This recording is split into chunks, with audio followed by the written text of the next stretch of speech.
mata kuliah yang lainnya, ya seperti itu. Oke, nah, ada yang masuk lagi, ya.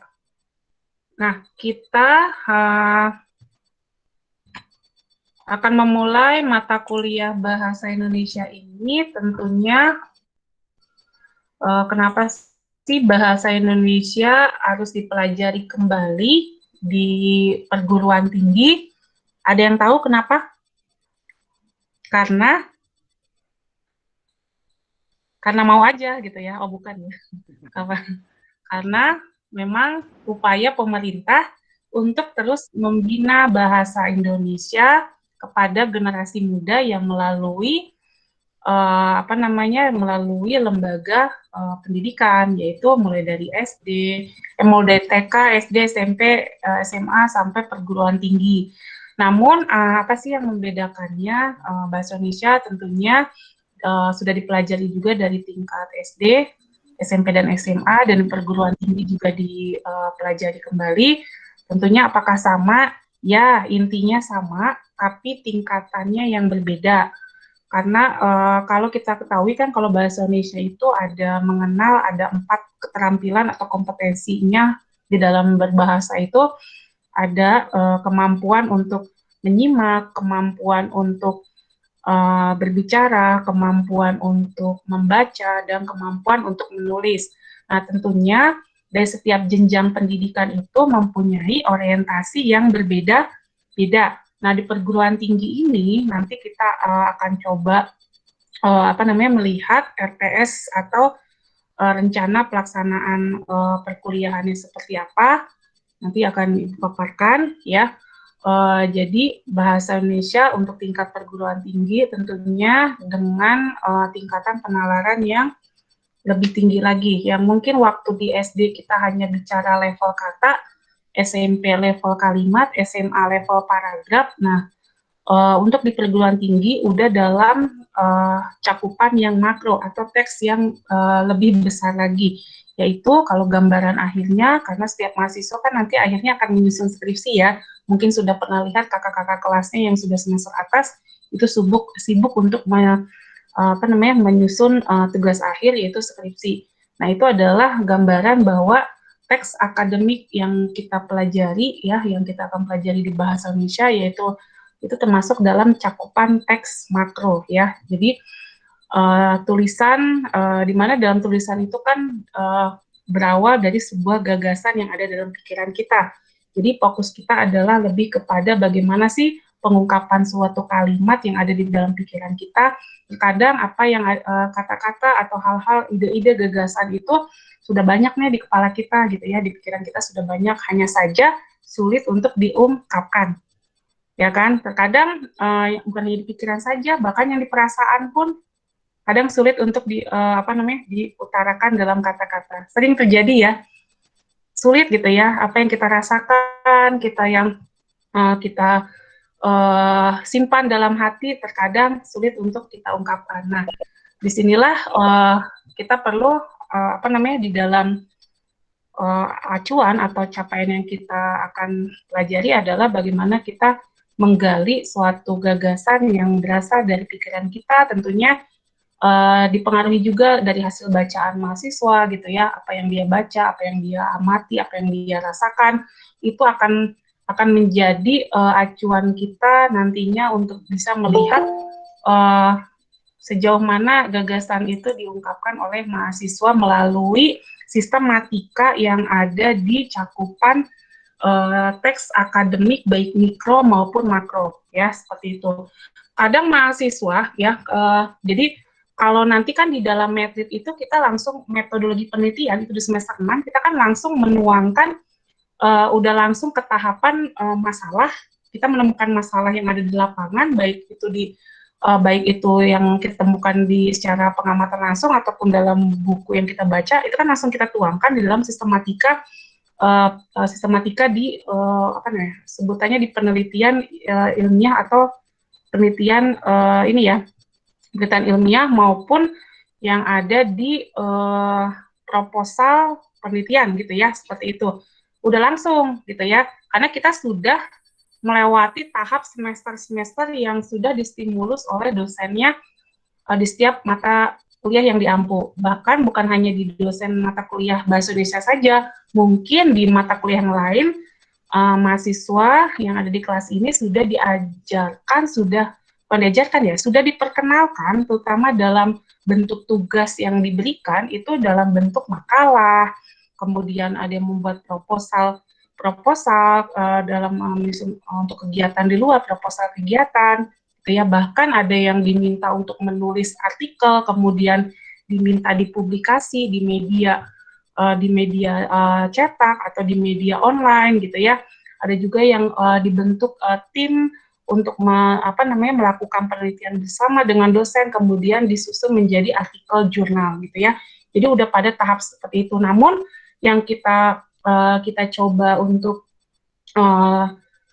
kembangkan di dalam mata kuliah ini lebih ke arah bagaimana sih, karena kan pasti nih di sini karena memang sudah mahasiswa, apalagi pengalaman-pengalaman yang sudah didapatnya itu banyak ya, karena dari berbagai daerah, lokasi tempat yang berbeda, tentu dipengaruhi oleh pengamatan, ya, pengalaman yang dirasakan dan bahan bacaan yang diperoleh gitu ya, itu akan mempengaruhi terhadap penguasaan pengetahuan. Nah, itu nantinya akan terlihat dalam gagasan-gagasan yang diungkapkan melalui kata-kata seperti itu. Sebenarnya kita sudah diberikan kemampuan gitu ya oleh Allah untuk mempunyai kemampuan mengenai ide-ide yang sangat luar biasa gitu ya. Tinggal bagaimana kita terbiasa untuk mengungkapkannya saja gitu ya. Kadang ada yang memang bisa mengungkapkan suatu gagasannya, bisa ketika dalam suatu situasi sunyi atau apa, yaitu dikaitkan dengan kebiasaan atau gaya berpikirnya ya, karena setiap orang itu berbeda-beda. Nah, karena memang kita berasumsi bahwa semua mahasiswa di sini adalah mahasiswa yang mempunyai ide dan gagasan yang luar biasa, hanya saja belum terungkapkan semuanya melalui tulisan gitu ya. Nah, di dalam bahasa Indonesia ini akan termuat beberapa acuan atau sistematika-sistematika yang perlu kita ketahui, dan sistematika itu kita ibaratkan seperti wadah gitu ya, seperti ruangan di mana kita ruangan tersebut harus kita isi dengan apa, kan gitu ya. Kita diberikan suatu sistematika, misalnya ruangan yang berbentuk bulat, ruangan yang berbentuk kotak gitu ya, berbentuk lonjong ya. Nah, kita bagaimana untuk mengungkapkannya? Karena kita sudah punya bekal. Karena memang setiap kita pasti sudah punya bekal yang ada dalam pikiran kita gitu ya. Nah, kita tinggal bagaimana mengungkapkan ide apa yang mau kita tuangkan ya, seperti itu. Kalau di tingkat misalnya ya, salah satu contohnya waktu di tingkat SMP atau SMA kan kita sering kok belajar bahasa, kita mempelajari kalimat gitu ya, kalimat aktif, kalimat pasif. Nah itu kan pasti kalau sekarang sudah jago lah ya. Kalimat aktif itu berarti kalimat yang dicirikan oleh awalan berarti dia melakukan. Kalau pasif berarti kan gitu ya. Nah itu kan kemampuan-kemampuan dasar. Terus kemudian diperkenalkan dengan jenis-jenis kalimat. Ada kalimat majemuk setara, ada kalimat majemuk bertingkat, kemudian belajar juga tentang konjungsi, kata penghubung. Nah, itu adalah dasar-dasar yang sebenarnya sudah dikuasai. Nah, yang sudah dikuasai, nah di tingkat perguruan tinggi tinggal mengembangkan kembali, ya, tinggal mengembangkan dan kita tuangkan gagasan itu di dalam gagasan-gagasan yang sebenarnya berkecambuk di dalam pikiran kita yang udah nggak tahan ingin kita keluarkan, ya, seperti itu. Nah, baik, sebelum itu kita masuk ke dalam materi, saya akan menyapa satu-satu dulu ya, sekaligus mengabsen Akmaludin. Halo, Akmaludin, apakah ada? Nanti munculkan wajahnya ya. Oh, telah keluar dari rapat. Tapi tadi ada ya, keluar dari ini roomnya. Oh, masuk lagi, oke. Sinyal kayaknya ya. Alexander Zega, mana? Halo, Alexander. Mana suaranya?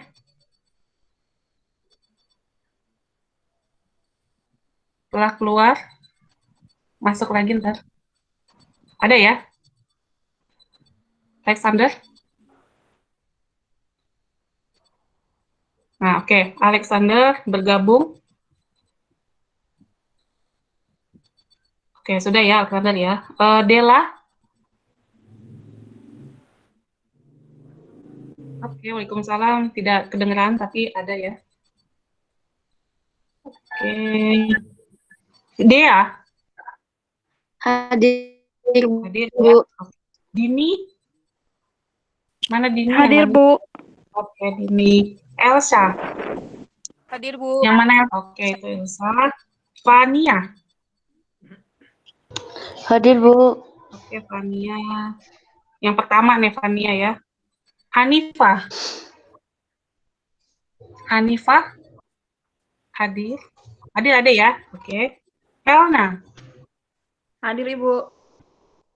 Hadir. Isti Karimah? Hadir? Mana Isti? Ibu. Hadir. Hadir. Hadir, Oke. Bu. Krisna? Krisna? Hadir. Hadir. Kristina? Hadir, Bu. Hadir. Lydia?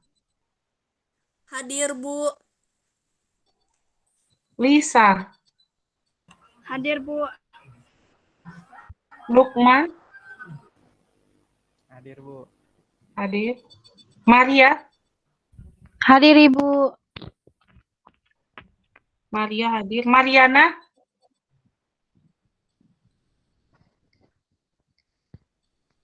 Mariana hadir? Hadir, Bu. Ya. Nur Rahma? Hadir, Bu. Hadir. Ria? Ria Siti? Tadi ada. Hadir. Hadir. Romli? Ya, Bu, hadir. Romli? Ya. Ini dari Ya. Lebak Bu, juga ya. atau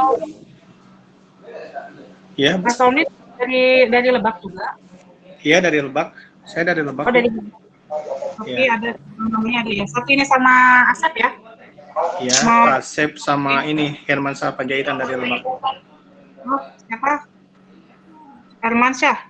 Ya, Hermansyah, Sylvia, sama ini Ricky Mahfud. Sylvia ada di mana nih? Sylvia belum ada di absen ya? Sylvia, Di kelas ini juga? iya kayaknya Bu, ya jurusannya itu pendidikan kewarganegaraan. Oh, di Iya, sini Ibu. belum. Ya? Ibu masih belum ada, Sylvia. Iya, belum ada ya. Berarti Mas Asep, Kang Asep ada. Wisnu yang di Bekasi ya.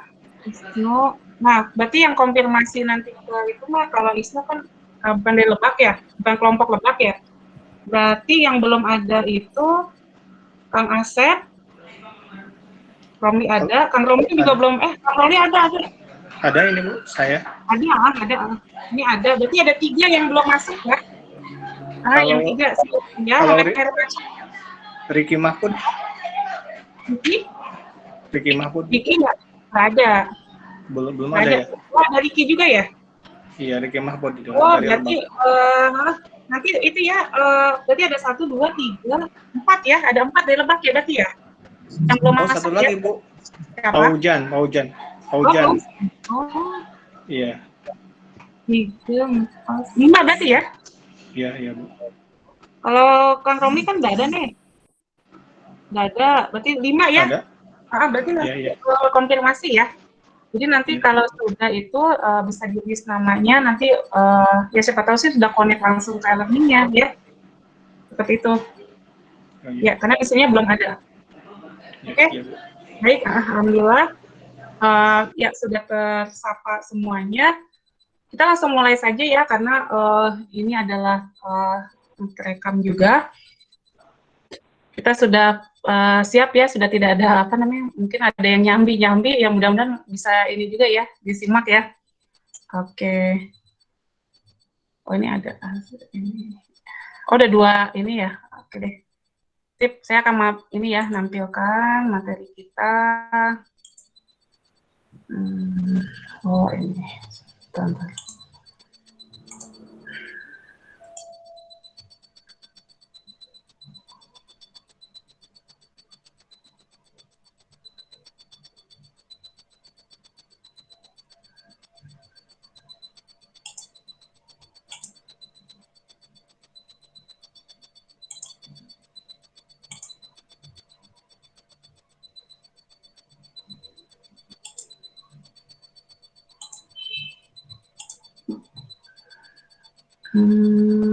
Mana nih?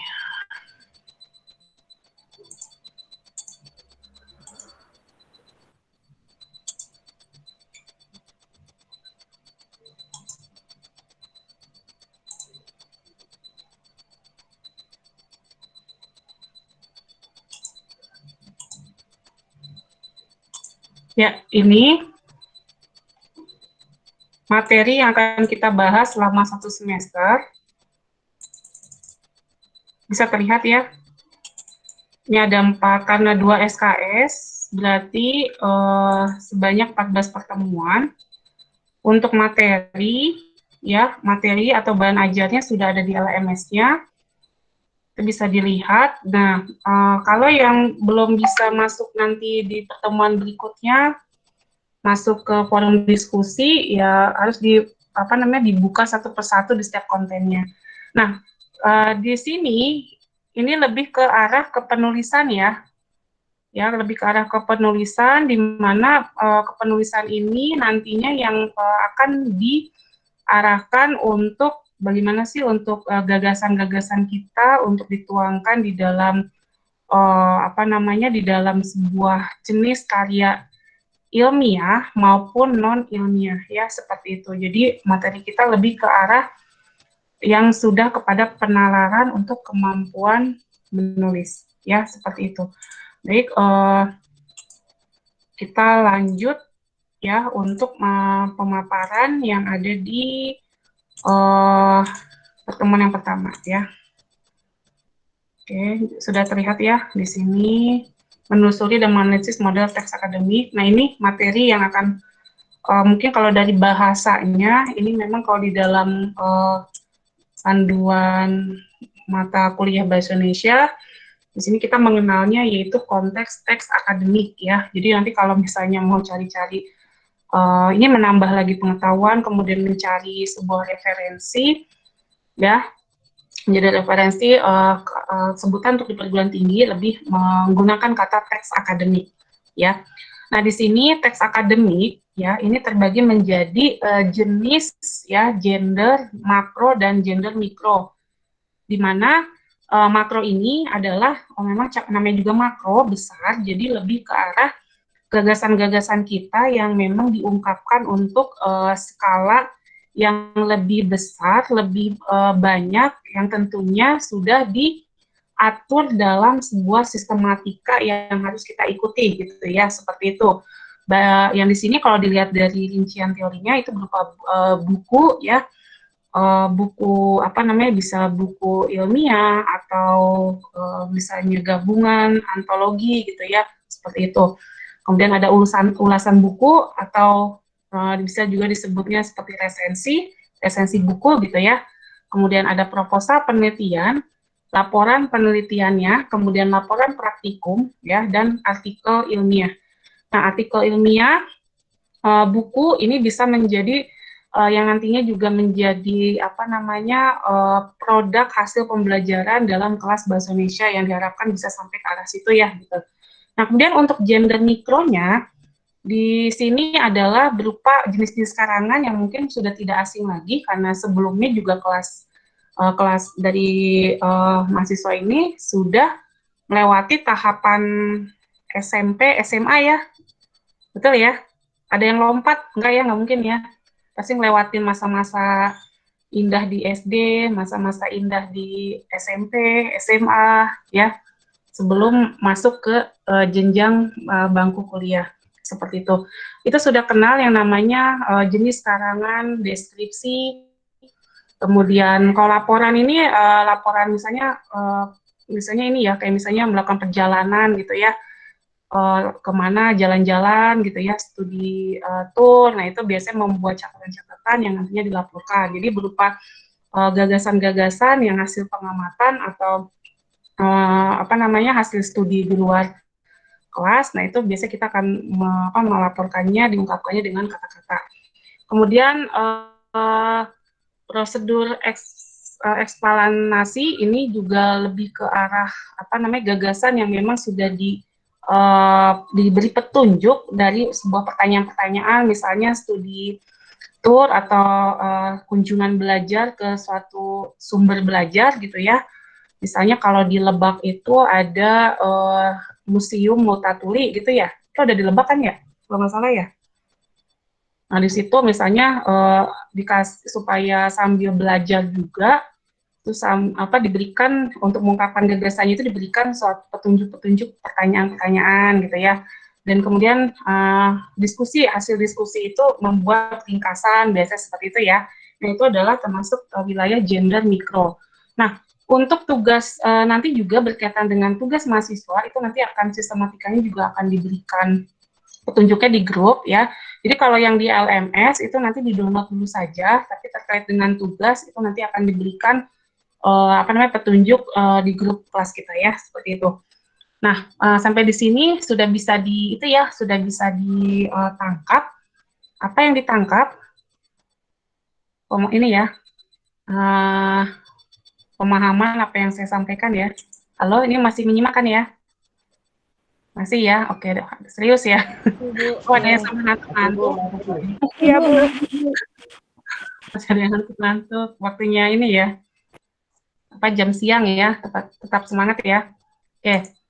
Nah, berikutnya, di sini kalau dari definisinya, makro adalah gender yang digunakan untuk menamai sebuah jenis teks secara keseluruhan ya. Jadi keseluruhan itu mulai dari pendahuluan, isi, dan penutup. Jadi dan ada di makalah itu ada bab 1 kan ada pendahuluan atau belakang gitu ya, kemudian ada teorinya, kemudian ada simpulannya. Berarti itu dianggap sudah menyeluruh. Sama seperti misalnya seperti ini. Kenapa sih kita kalau tugas mahasiswa itu selalu diminta untuk membuat makalah dan diajak untuk berpikir secara makro, menyeluruh semua bab gitu ya. Ya terkadang kita dalam kehidupan sehari-hari itu ketika kita menemukan masalah, pasti kan kita setiap dari individu kita mempunyai masalah ya, nggak ada yang tidak punya masalah. Pasti ada ya, tentu dengan kadar yang tingkatan yang berbeda-beda. Namun masalah tersebut terkadang ada yang dapat diselesaikan, ada juga yang menggantung. Pernah merasakan digantung? Bukan, maksudnya masalahnya ini tidak jelas akhirnya. Pernah ya? Ini, langsung ada yang bereaksi? Ada yang bereaksi sepertinya pengalaman. Marimar ya? Marimar pernah merasakan ada suatu masalah, entah dengan temannya, entah dengan siapa, itu tidak ada penyelesaian.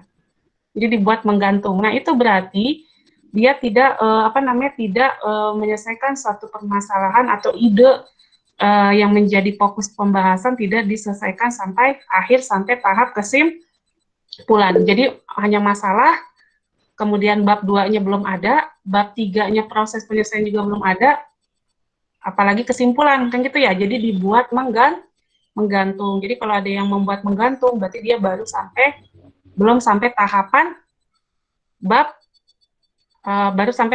1 saja. Dia bingung mau mengadu ke siapa, mau mencari referensi kemana, bab 2-nya dia bingung. Makanya melalui berpikir secara sistematis ini, terutama dalam jenis teks makro, kita bisa untuk mensinkronkan antara konsep tersebut yang nantinya dalam kehidupan sehari-hari kita juga bisa berusaha untuk bisa menerapkannya juga gitu ya. Makanya seperti mahasiswa yang sedang menyusun skripsi itu kan mencari masalah sangat susah ya. Karena masalah yang dia ambil itu bukan masalah yang sembarangan, tapi masalah yang dapat terukur. Sama seperti kehidupan kita juga kan ada masalah yang memang perlu dibesar-besarkan, ada masalah yang tidak perlu dibahas, yang tidak perlu dibesarkan, kan gitu ya. Kita sudah bisa membedakan ya, mana masalah yang tidak dibesarkan, mana masalah yang tidak perlu dibahas kembali, kan gitu ya. Nah itu ketika kita sudah menemukan masalah, kita harus mencari teori mana yang pas untuk masalah kita. Nah itu terkadang memang susah di situ ya, kita mencari kepada siapa nih, sama seperti kalau kita punya permasalahan, kita bingung nih mau mengadunya kepada siapa gitu ya, mencari referensinya kepada siapa. Sama kebingungan itu terjadi juga pada saat ketika mahasiswa juga mencari referensi, masalahnya kayak gini nih, referensinya gimana nih gitu. Karena kalau belum menemukan referensi, bagaimana kita mau menemukan cara atau pola penyelesaiannya, langkah-langkahnya seperti apa gitu ya. Kadang masalah kita juga dalam sehari-hari butuh tunjuk ya. Tunjuk itu bisa dari diri sendiri, bisa dari saran dari teman, di mana itu sama seperti teori yang kita kutip di dalam bab 2, supaya memudahkan kita untuk melakukan langkah-langkah selanjutnya. Terkadang langkah kita ada yang keliru, ada juga yang berhasil baik, karena memang bisa jadi ditopang oleh referensi yang tepat. Tapi ada juga langkah kita itu salah karena memang referensi yang kita gunakan itu salah juga. Bisa jadi kalau misalnya permasalahan kehidupan gitu ya, yang kita alami, ya mungkin kita salah mencari orang yang tepat, yang bisa kita jadikan sumber penyelesaian masalah kita, ya seperti itu. Makanya dengan pola penalaran makro, itu diharapkan ya, kita bisa nantinya baik itu secara akademisi terhadap persoalan-persoalan yang lagi update atau berita-berita yang lagi populer gitu ya, itu bisa kita selesaikan dengan digali dengan gagasan kita secara maksimal ya, seperti itu. Dan diharapkan juga ketika diterapkan dalam kehidupan sehari-hari juga ya bisa gitu ya, bisa kita terapkan itu. Mudah-mudahan bisa berkorelasi ya. Jadi antara orang yang sudah berhasil mengembangkan gagasannya melalui sistematika penelitian atau sistematika yang ada dalam skripsi, itu nanti ketika lulus dia sudah jago untuk apa? Untuk bisa menyelesaikan masalah dalam kehidupannya yang datang setiap hari. Ya, seperti itu. Oke, baik. Nah, di sini berikutnya perbedaannya antara teks akademik ya, baik dia tulisan gitu ya, kemudian dengan teks non akademik. Nah, di sini kenapa dikatakan akademik sederhana? Karena memang sudah diatur sistematikanya gitu ya, sudah diatur sistematikanya seperti apa, makanya dia lebih mudah gitu ya, seperti itu. Kemudian padat informasi, betul, karena apa yang kita ungkapkan dalam bentuk gagasan, kita perlu mengutip dari referensi yang lain, sehingga itu bisa menambah gagasan-gagasan dari penulis maupun dari penulis yang lain. Padat akan kata-kata, iya betul, karena kita mengutip dari beberapa referensi, gitu ya, seperti itu. Kemudian, banyak memanfaatkan metafora gramatika, karena ketika kita mengutip satu teori, gitu ya, kita akan mengeksplor gagasan tokoh atau ahli yang kita kutip, kemudian kita gabungkan dengan gagasan kita, ya seperti itu. Kalau teks non akademik, rumit dalam 10 kalimat, kenapa? Karena memang ini dipengaruhi oleh pikiran kita, pola penalaran kita. Nah, biasanya kan pola penalaran kita itu terkadang kita tuh sudah rapi banget ya, menyusun kalimat dalam pikiran kita gitu ya, dengan rapi, nanti mau ngomong apa gitu ya, sudah ditata, di hati kadang sudah berapa lembar gitu ya, ditulis, kemudian dipikiran, ternyata pas diungkapkannya itu agak berantakan kok, kayak berulang-ulang lagi, kan gitu ya.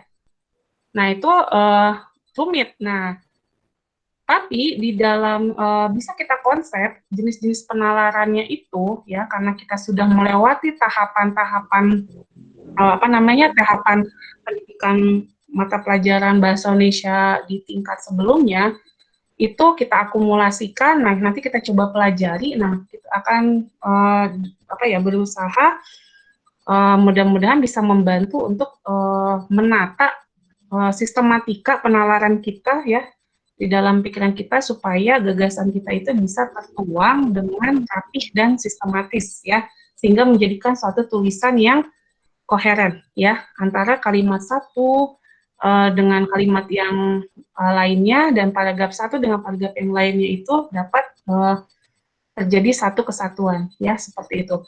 Nah kalau di maaf tadi mana nih? Oke sini ya. Itu ya dikatakan rumit karena memang struktur atau sistematikanya yang ngatur ya pikiran kita sendiri gitu ya seperti itu. Teori bisa kita gunakan bisa, tapi kan tidak dipetakan dalam bab-bab yang memang sudah diatur ya. Kalau di kayak misalnya contohnya kalau dalam teks akademik makalah gitu ya. Kalau makalah kan sudah ada pendahuluan, kemudian wilayah pembahasan seperti apa, wilayah hasil seperti apa. Nah kalau di sini cenderung tidak padat informasi, ya betul karena memang dipengaruhi oleh pengetahuan kita juga. Kalau misalnya kita membahas mengenai mengenai bahasa Indonesia, ya mengenai sejarah bahasa Indonesia, kalau tidak diimbangi dengan bacaan lain ya kita tidak banyak juga gitu ya seperti itu. Nah kalau misalnya banyak ya itu ya bisa menjadi satu gambaran gitu ya, gambaran bahwa pemahaman kita terhadap bahasa Indonesia itu memang padat informasinya gitu ya. Jadi standar ya. Jadi tergantung dari pembacanya itu merasa cukup atau tidak informasi dari tulisan yang kita buat gitu ya. Jadi lebih kepada subjektif ya gitu ya. Kalau dilihat dari sistematika yang bisa menampung gagasan yang ada dalam pikiran kita ya, yang dituangkan dalam tulisan. Terus yang ketiga, padat akan kata-kata struktural. Iya, karena memang kalimat kita, kecenderungan yang ada dalam pikiran itu sudah terkonsep. Nah, di sini lebih kepada yang kita sudah pikirkan. Nah, itu kita tuangkan secara struktur. Nah, tapi ada kelemahannya juga, terkadang gagasan kita di dalam tulisan itu terjadi sudah terstruktur, tapi dia dalam suatu paragraf bertumpuk-tumpuk gitu ya, seperti itu. Jadi itu kelemahannya gitu ya. Tapi ada kelebihannya di sini ya karena memang gagasan kita bebas di argumen kita lebih dominan gitu ya. Jadi apa yang kita pikirkan dan mau kita kembangkan itu tertuang di dalam teks non akademik ya. Jadi tidak terikat juga oleh bab-bab atau subbab, itu ada di wilayah non akademik. Nah kemudian di sini cenderung sedikit memanfaatkan kata nominalisasi. Ini maksudnya lebih kepada kata-kata yang memang nominalisasi itu kan bilangan ya. Bilangan itu lebih kepada fakta-fakta yang memang referensi-referensi yang menunjukkan keterangan data-data, tapi di sini lebih pada gagasan-gagasan kalau di teks non-akademik. Ya, kemudian cenderung sedikit memanfaatkan metafora, gramatika yang tidak banyak mengandung ungkapan yang incoherent, ya seperti itu. Jadi dia memang lebih ke arah padat kata-kata struktur. Jadi lebih kepada kata-kata yang kita miliki ya dari gagasan yang kita pikirkan. Jadi tidak beragam juga ya, tidak mencantumkan beberapa variasi karena memang kita tidak banyak merujuk kepada teori-teori atau kutipan-kutipan orang lain ya seperti itu. Itu perbedaannya. Nanti akan saya tampilkan juga gambaran dari ini ya, dari gambaran dari teks akademik dan teks non akademik ya seperti itu. Nah di sini ada sekitar 13 ya dari perbedaannya. Mungkin dari kalimatnya terlalu harus kita terjemahkan kembali karena memang di dalam bahan ajarnya seperti itu ya. Di sini kalau yang 9, poin 9 banyak memanfaatkan proses rasional identifikasi untuk membuat definisi. Ya, betul karena memang kita mengutip sebuah teori kemudian kita mengungkapkannya kembali gitu ya, dan itu harus memang ada dasarnya. Jadi apa yang kita bicarakan, yang kita paparkan dalam tulisan itu harus ada dasarnya. Biasanya dibuktikan dengan bukti kutipan. Makanya nanti di pertemuan selanjutnya kita juga akan membahas mengenai cara mengutip, kemudian membuat daftar pustaka, dan bagaimana untuk membuat footnote, body note, ya, kemudian ibid, objit, dan logit, ya. Bagaimana kita mengambil gagasan dari orang lain untuk kita masukkan dalam tulisan kita, ya, seperti itu.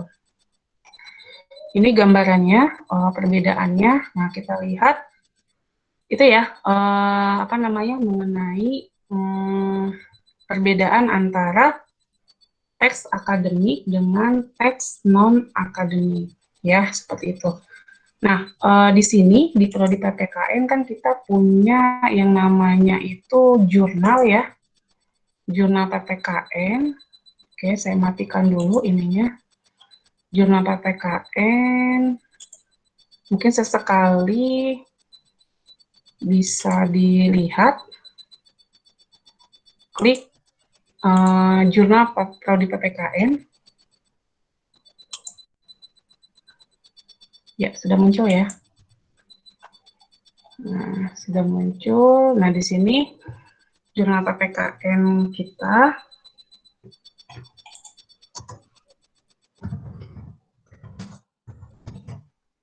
Jurnal PPKN Umpam, ya.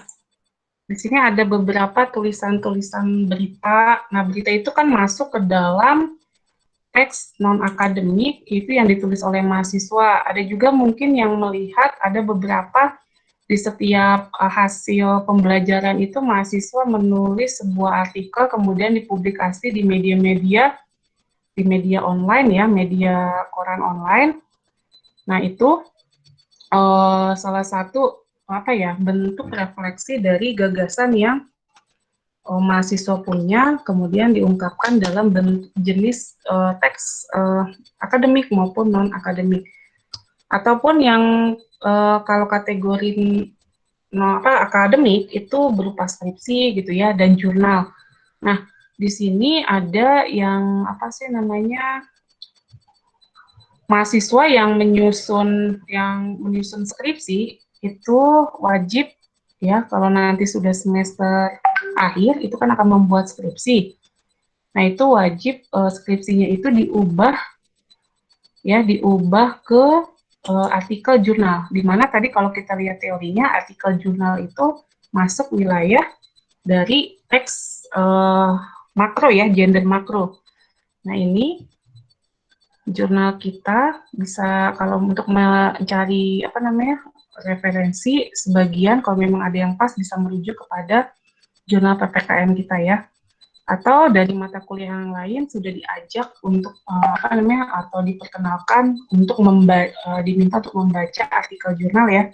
Selain dari jurnal ini, kita juga bisa mencari referensi-referensi yang kita gunakan, kutipan-kutipan yang pas, gitu ya, yang relevansi dengan gagasan kita. Misalnya kita berpendapat bahwa argumen kita itu berpendapat bahwa perkuliahan daring itu tidak efektif, gitu ya. Nah, ketika punya argumen seperti itu, kita cari misalnya teori yang mendukung, gitu ya.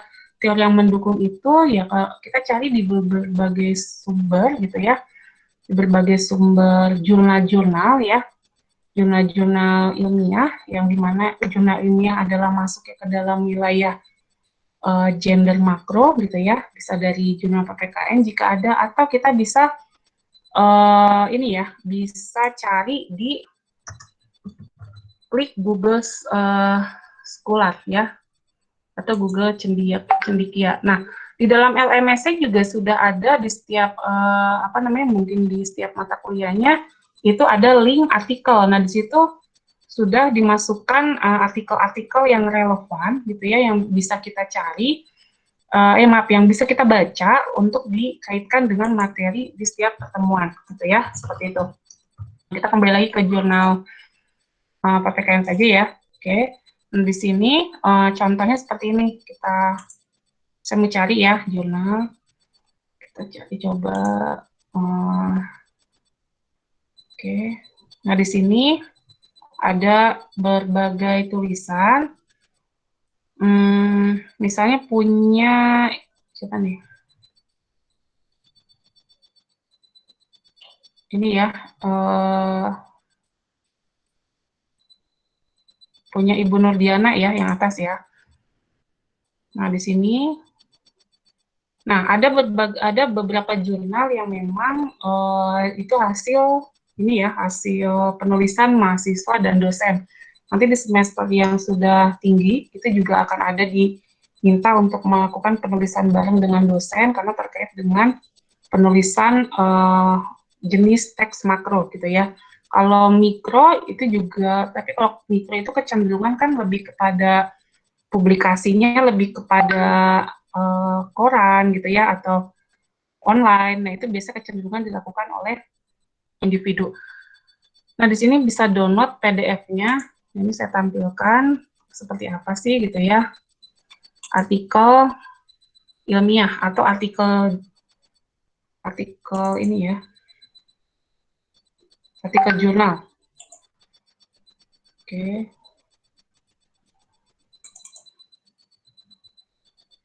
Ini apakah terlihat? Terlihat ya? Analisis pemanfaatan. Ya, nah ini ya. Nah, ini kan sudah terikat oleh yang namanya sistematika ya, atau disebutnya template lah gitu ya. Template. Nah, di sini kalau ini kan sudah dalam aturannya ya. Nah, ini analisis pemanfaatan ICT. Nah, di sini tentunya kan yang sebelumnya kan dari apa ya? Sebelumnya deskripsi kemudian diubah menjadi artikel ilmiah. Tapi ada juga yang memang tanpa harus melakukan penelitian seperti skripsi, tapi kita langsung membuat artikel ilmiah seperti ini gitu ya. Jadi kalau disebutnya artikel ilmiah atau jurnal itu dia sudah terpola, makanya dia masuknya kategori makro. Tapi kalau artikel yang disebutnya di koran, kita hanya memasukkan satu teori, itu disebutnya artikel biasa gitu ya. Jadi nggak ada kata ilmiah atau jurnalnya gitu ya. Nah, ini kecenderungan kalau kita setiap masuk ke dalam link jurnal-jurnal setiap universitas itu pasti polanya beda. Nah, kalau ini adalah miliknya prodi PPKN ya. Jadi di sini polanya itu ada abstrak. Nanti kita juga di pertemuan yang berikutnya kita juga bicara atau membahas mengenai abstrak. Abstrak itu kependekan dari penjabaran yang tadinya panjang dari dari yang berapa halaman kita singkat. Nah, di mana membuat ringkasan ini juga tidak mudah ya, susah juga karena harus berapa kata gitu ya, harus nggak boleh panjang-panjang tapi mewakili dari semua bab. Ini juga butuh pemikiran ya kan, karena yang tadinya panjang perlu kita pendekkan, jadi meringkas gitu ya, seperti itu. Sama seperti kita sudah dilatih juga waktu SD itu diminta gurunya meringkas atau merangkum. Itu sebenarnya ada tujuannya karena memang pada saat nanti tingkatan penalaran di dalam bahasa Indonesia itu ya seperti di perguruan tinggi, ya ini untuk keperluan menyusun abstrak dari sebuah karya penelitian kita singkat. Nah ini tentunya kalau kita lihat ini harus memuat semua bab, dari bab 1, bab 2, bab 3, bab 4, sampai dengan kesimpulan. Ya, seperti itu. Kalau kita lihat dari ciri-ciri katanya di sini itu, kita bisa telusuri, ya, dari abstrak. Dari abstrak ini, kata kemajuan informasi and communication technology atau ICT yang demikian pesat serta potensi pemanfaatnya secara luas telah membuka akses. Nah, ini kalau dilihat dari penalarannya, ini menyatakan suatu kalimat apa? Kalimat yang sudah terjadi atau belum terjadi. Sebab atau akibat. Kalau sebab itu kan segala hal yang memang sebelumnya ya disebabkan. Berarti kan yang kita samakan maknanya dengan yang belum terjadi ya, belum ada buktinya. Kalau akibat berarti kan sudah pernyataan yang sudah terjadi gitu ya, seperti itu. Makanya kan kita waktu di SMA sering distimulus dengan ayo membuat kalimat majemuk setara, majemuk bertingkat, tapi yang bermakna konjungsinya sebab akibat kan gitu ya. Nah, kalau di karya ilmiah itu juga memuat hal tersebut karena kalimat yang disingkat ini merupakan pemendekan dari semua bab. Nah, di sini kita bisa lihat kemajuan teknologi yang demikian pesat serta potensi pemanfaatan secara luas telah membuka akses komunikasi jarak jauh secara langsung maupun tidak langsung yang efektif dan membuka peluang dalam pendaya gunaan informasi secara cepat dan akurat, baik dalam kehidupan sehari-hari maupun dalam mendukung kemajuan pendidikan di Indonesia. Nah, sampai kata Indonesia ini menandakan kalau dari katanya atau dari formulasi kosakatanya, dari bahasa keseluruhannya, ini menandakan suatu pernyataan yang menyatakan akibat, ya. Artinya pernyataan ini sudah kalau kita telusuri secara teori, secara teori ini adalah sudah sebelumnya sudah dilakukan penelitian, makanya dia menyatakan satu akibat yang artinya kalau kita telusuri secara bukti-buktinya itu ada teorinya gitu ya. Nah, karena di sini menyatakan bahwa pemanfaatan ICT itu berpengaruh besar gitu ya, seperti itu. Nah, besarnya semana ya berarti kan bicara argumen ini bukan tanpa alasan, kan gitu ya. Nah, di sini untuk selanjutnya kebutuhan akan ICT itu dipandang berbeda sebagai kebutuhan. Nah, ini menandakan suatu latar belakang juga ya. Nah, latar belakang dipaparkan sampai dengan sini ya, sampai dengan dalam proses pembelajaran. Nah, jadi intinya maksudnya seperti ini, ketika di dalam bahasa Indonesia itu kan kita akan diajak untuk diminta untuk dalam FPS-nya itu untuk menggali atau mengasah penalaran kita, terutama di dalam mengungkapkan gagasan kita pada wilayah-wilayah karya teks akademik maupun non-akademik supaya lebih terasa. Jadi nanti ketika di semester atas ataupun di tengah-tengah diminta untuk mengungkapkan gagasannya yang sudah dibatasi oleh bab-bab itu sudah terbiasa. Maksudnya kalimat yang kayak gimana sih yang mau kita ungkapkan, kayak gitu ya. Apakah, seperti misal latar belakang masalah, udah jelas, karena latar belakang masalah itu adalah berarti kita mencari sebab-sebab yang mendasari dari inti persoalan yang mau kita bahas, kan gitu ya. Namanya juga latar belakang masalah, berarti mencari sebab-sebabnya gitu ya. Nah, itu kalimat itu harus kita munculkan gitu ya. Jadi gagasannya nggak sembarangan gagasan yang kita masukkan, tapi gagasan-gagasan atau kata-kata yang memang mewakili dari pernyataan sebab maupun akibat. Itu kalau untuk wilayah misalnya latar belakang masalah gitu ya, seperti itu. Kayak ini pendahuluan, namanya juga pendahuluan, berarti kan dia pola penalarannya itu lebih ke arah latar permasalahan itu dilatar belakangi oleh apa, kan gitu ya. Sama seperti ini di pendahuluannya dimulai dengan kata pendidikan, kemudian kaitkan dengan undang-undang, baru masuk ke pembahasan mengenai kehadiran teknologi, proses pembelajaran, dan penggunaan ICT. Jadi tidak langsung ujuk-ujuk membahas mengenai ICT-nya ini. Jadi memang dibutuhkan pengetahuan dan bacaannya si penulis itu seperti apa, karena ketika kita ini menjabarkannya, ini payungnya itu yang secara tersirat berawal dari mana? Ternyata ini adalah dia memulainya karena payungnya itu mengenai dia bahas pendidikan dulu, ya. Jadi kemudian undang-undang, nah baru yang berikutnya adalah mengenai ICT-nya. Jadi tidak langsung ke pembahasan ICT-nya, tapi dicari sebab-sebabnya dulu nih, alurnya dari mana nih gitu ya. Itu seperti itu. Itu yang akan kita kita bahas di mata kuliah bahasa Indonesia, baik itu untuk kepenelitian maupun ke proposal kegiatan atau laporan kegiatan, ya seperti itu. Baik, untuk ini itu gambarannya untuk contoh teks akademik ini ya, makro. Kalau mikro, kita kita coba lagi, kita lihat seperti ini. Nah, baik, kita mikro alurnya itu mungkin bahwa syarat buat mengembangkan gagasan kita memang terlihat susah, ada susahnya, ada gampangnya juga.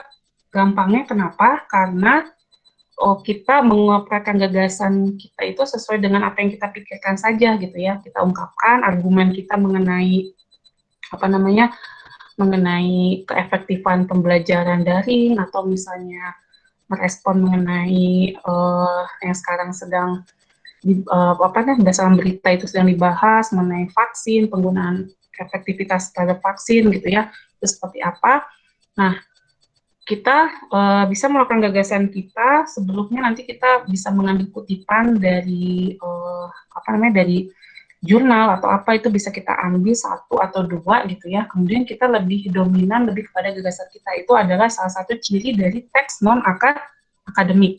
Nah, atau wilayah dari teks mikro kalau yang lebih ke lebih ke artikel yang biasa itu masuknya ke mikro. Nah, ini kita juga perlu ketahui bahwa di dalam ketika kita misalnya menulis tulisan untuk keperluan misalnya di koran, atau sering juga melihat rekan-rekan mahasiswa di sini membaca berita yang ada dalam koran online atau koran cetak gitu ya. Nah, di situ kan lebih ke sebuah paragraf yang memang kalau kita perhatikan itu ada unsur yang memang harus ada kesatuan. Kenapa? Karena memang kalau kita lihat tulisan-tulisan yang sudah dipublish itu kan kecenderungan gagasannya itu sudah terpetakan, namun dipetakan itu bukan dibatasi oleh bukan udah disediakan bab-babnya, tapi sistematikanya itu yang ngatur ya pikiran kita sendiri. Nah, oleh karena itu terkadang menyulitkan. Nah, kadang gagasan kita yang sudah diungkapkan itu bertumpuk-tumpuk gitu ya. Kadang kita mengulang lagi beberapa kalimat yang seharusnya sudah diungkapkan di paragraf pertama, ternyata diungkapkan kembali tuh pada paragraf selanjutnya. Jadi kayak gagasannya itu atau idenya tidak berkembang lah gitu ya. Nah, ini kalau menurut Goldschlag, ini menyebutnya adalah kesatuan. Jadi kesatuan itu perlu melihat juga antara gagasan yang tertuang dalam kalimat satu dengan kalimat yang lainnya itu harus nyambung gitu ya, harus ada tingkat kelogisannya juga ada gitu ya. Jadi kalau misalnya ada kalimat misalnya A, kehujanan, maka dia itu sakit gitu ya. Itu masih kelogisannya masih bisa berterima gitu ya. Tapi ada juga yang kohesinya tidak terlalu jauh gitu ya katanya. Misalnya dia kehujanan, maka A basah gitu ya. Basah itu dari kehujanan, basah logikanya masih masih dekat ya. Kalau kehujanan maka meninggal itu terlalu jauh. Bisa jadi itu masuk ya, bisa, tapi dia lompatan kelogisannya itu terlalu jauh gitu ya. Karena kalau kehujanan itu biasanya apa dulu sih? Basah dulu ya? Atau kedinginan dulu? Apa dulu? Basah dulu. Basah dulu. Betul, basah dulu. Jadi ketika kita ingin mengembangkan satu kalimat ya, kita bisa lihat karena kalau kalimat itu kalau biasanya kan majemuk setara atau bertingkat, dicirikan oleh konjungsi. Kita bisa lihat kohesinya itu dari kedekatan kelogisannya. Ya kan, misalnya dia kehujanan karena hujannya deras, oleh karena itu dia kedinginan. Ya kan, kedinginan. Bisa saja karena tidak terlalu jauh lompatannya, karena kalau berdasarkan penalaran itu berarti kan dari kehujanan itu basah dulu baru kedinginan ya. Terus kedinginan bisa jadi apa? Sakit. Sakit itu masih kata umum, meriang ya. Bisa nggak? Meriang, batuk-batuk. Nah, ada juga yang mengisinya dia kehujanan, maka dia meninggal. Itu agak kurang berterima. Perlu ada gagasan yang di tengahnya dikembangkan kembali. Karena tidak bisa langsung kalimatnya itu langsung dari kehujanan langsung meninggal. Logikanya juga masih nggak bisa berterima ya. Jadi kita perlu mengembangkan kalimat yang lainnya di tengah supaya adanya kohesi antara kalimat satu dengan kalimat yang lainnya gitu ya. Jadi perlu dicek juga itu antar kalimatnya. Seperti itu. Nah, berikutnya itu adanya koherensi ya. Koherensi itu adalah kekompakan hubungan antara sebuah kalimat dengan kalimat yang lainnya membentuk alinea. Jadi bisa disimpulkan bahwa koherensi ini adalah untuk melihat sinkronisasi dari paragraf yang satu ke paragraf yang lainnya. Nah, ini memang kadang kita susah, kadang kita ketika menulis sebuah karangan, padahal kan ngarang gitu ya, justru yang ngarang itu susah. Karangan gampang, soal ujiannya cuma ngarang, justru ngarang itu susah, karena ngarang itu perlu berpikir yang acak ya, dibandingkan yang sistematis sudah ada aturannya bab-bab gitu. Mengarang, nah di sini perlu ada keterkaitan antara paragraf satu dengan paragraf yang lainnya. Nah, bisa dengan bantuan kata penghubung gitu ya. Oleh karena itu maka gitu kan seperti itu dan lainnya, banyak konjungsi-konjungsi yang mungkin sudah tidak asing lagi karena tingkat SMP SMA juga sudah diperkenalkan ya, bahkan di SD juga sudah diperkenalkan. Itu bisa menjadi acuan kita bagaimana untuk mengkoherensikan antara paragraf satu dengan paragraf yang lainnya. Kemudian perkembangan alinea ya seperti tadi. Jadi ketika kita kok ini logisannya terlalu, kalimat gagasannya terlalu cepat gitu ya, kita cari pengembangan di sisi kalimat yang mana yang memang perlu kita kembangkan kembali sudut pandangnya ya. Nah, itu adalah supaya paragraf yang kita buat itu tidak terjadi pengulangan yang berkali-kali. Nah, ada berbagai cara untuk bisa mensiasati tersebut ya.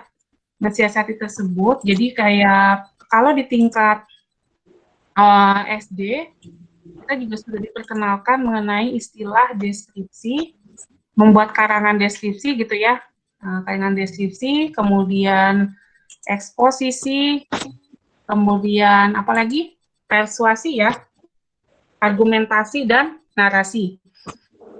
Itu kalau di tingkat SD biasanya kita memahaminya kalau deskripsi itu misalnya mendeskripsikan keindahan perjalanan indah di puncak gitu ya. Kita tanpa menyebut itu puncak, tapi kalau sudah di poin-poinnya udah disebutkan, misalnya jalan berkelok-kelok, kemudian di samping kanan kiri jalan ada pohon beringin, kemudian udaranya sejuk, kemudian ada kebun teh, kemudian ada kabut, ya kan? Terus tanpa menyebutkan itu puncak, tapi sudah dari indikator poin-poinnya sudah menandakan itu adalah perjalanan menuju puncak gitu ya, seperti itu. Nah, deskripsi kita bisa jadikan ini adalah untuk tingkat perguruan tinggi sebagai alat bantu untuk penalaran gitu ya. Kalau yang dulu kita hanya mempelajari per satu konsep saja, baik itu di SD, SMP, atau SMA, kita di perguruan tinggi gitu ya, karena di sini ada 5 ya, ada 5. Nah, ini ya, kita bisa gabungkan, kita menyingkatnya itu dengan kata depan. Depan itu adalah deskripsi, eksposisi, persuasi, argumentasi, dan narasi. Ya. Nah, di sini pola deskripsi, pola cara berpikir deskripsi, pola cara berpikir eksposisi, pola berpikir persuasi, argumentasi, dengan narasi, ini bisa kita gabungkan. Ya, kita bisa gabungkan untuk nantinya kita bisa atur atur pikiran kita untuk menyalurkan gagasan kita yang akan dituangkan dalam tulisan. Untuk misalnya ya, untuk pola penalaran deskripsi, ya, itu misalnya untuk satu paragraf. pola eksposisi untuk satu paragraf lagi. Bisa juga ini 2, ini 2, 2, 2, gitu ya. Tapi dengan pola penalaran yang sudah kita tentukan, yaitu adalah deskripsi, eksposisi, persuasi, argumentasi, dan narasi. Yuk kita coba, misalnya kita ingin bicara satu kata dulu deh, misalnya bunga, gitu ya, atau ini objek ya, objeknya bunga. Bisa juga benda yang lainnya, gitu ya. Nah, di sini seperti bunga. Kalau kita bicara wilayah pemetaan, misalnya kita ingin menuliskan, dikasih idenya itu adalah, bukan ide ya, objeknya itu adalah bunga mawar, ya. Bunga mawar, nah berarti wilayah kita untuk di paragraf pertama ingin membahas tentang apanya dulu nih, ya kan? Bisa berupa definisinya gitu ya. Bunga mawar adalah gitu ya sejenis tumbuhan gitu ya. Bisa seperti itu. Atau kita langsung ke wilayah, kalau pola deskripsi itu adalah membahas mengenai apa yang nampak ya. Apa yang nampak dari bunga mawar ini. Nah, misalnya gitu ya. Pemetaannya seperti ini. Nah, ini adalah suatu poin-poin dari sudut mana kita akan menjabarkan si bunga mawar tersebut. Oke. Nah, dari deskripsi berarti apa saja yang mau kita soroti? Berarti kan yang nampak ya, yang nampak yang secara objek itu bisa ditangkap oleh panca indera gitu ya. Mahkotanya berwarna merah. Ya. Kemudian bisa jadi kan warna ungu, tapi kan yang ada di dalam nampak yang menjadi yang mau kita kembangkan itu berwarna merah. Tangkainya berduri, ya kan? Bahkan ada yang lebih detail lagi, tangkainya berduri, ada berapa duri gitu ya. Daunnya ukuran besar, ada 2, bisa jadi yang lain nampak ada 3 daun gitu ya.